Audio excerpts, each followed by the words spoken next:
My goodness, as much as I love animals, which I do, and I love you, Phil, I also love Staten Island Chuck. He bit the mayor once. I'm from Staten Island. I give you your weather without biting. But we talk Phil to begin with. Thank you. Because, right, I do my best. But we have to talk about Phil and Phil's accuracy, because as much as I love Groundhog Day, I mean, repetition, it's just always so fun. You look at his stats, and ladies and gentlemen, he's only right 30% of the time.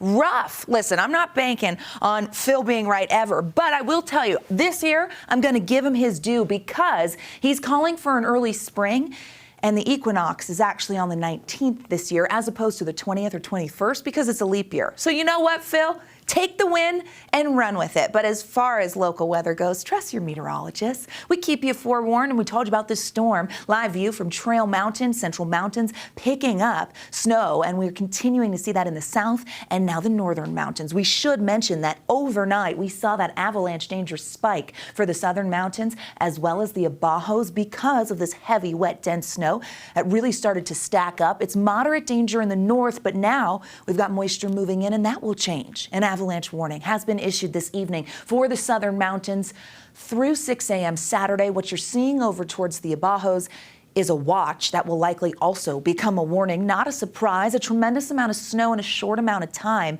And we're not finished just yet. In the valleys, it's rain. Live view from Lehigh and in Salt Lake County, we've seen waves of moisture. That snow level continues to fall this evening, but it's not at the valley floor, which is why we're seeing wet weather, but not what we typically see with a winter storm in February. Cold front came on through last few hours. You watch as that moisture in northern Utah impacts the Wasatch Front, and we've stayed active in the southwestern corner of the state. Precip totals healthy. In St. George, latest recorded 1.3 inches since yesterday. That's a tremendous amount of moisture in the desert. That's a precip record. 0.8 at Bryan Head, more than half an inch in Cedar City. Salt Lake getting 0.2, that number going up as the rain continues right outside our door. Snow elevation levels. Initially, we're going to go valley floor Saturday morning, but now about 4,500 feet, meaning some valleys will see mixed precipitation or snow, and others will just see exclusively rain as we head into our Saturday. As showers want to hold on, it's going to be a little more isolated in nature for tomorrow as opposed to the scattered showers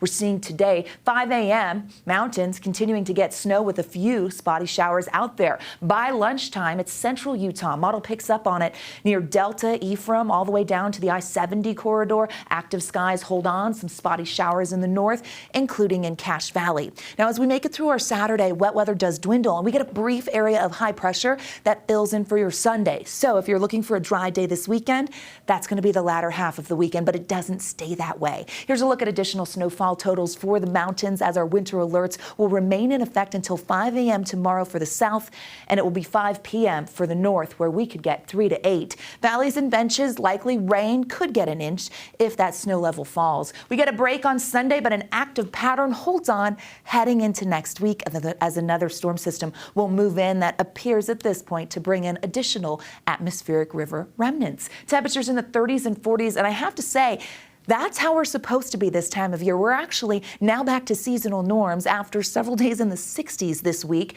We expect 42 for your Saturday, 40s and 50s on the eastern side of the state, and 50 in St. George, where wet weather will persist. Okay, the palm trees are soaking it up. Dry for your Sunday, and notice those scattered rain showers come back for the beginning of the work week. The storms will favor southern Utah next week, but that leaves us in the scattered to isolated shower category with a very unsettled pattern. At times, precipitation type will be tricky because we'll be right there on the snow level line. So heads up, but temperatures in the 40s. And I don't get too many complaints with valley rain and mountain snow setups for winter storms.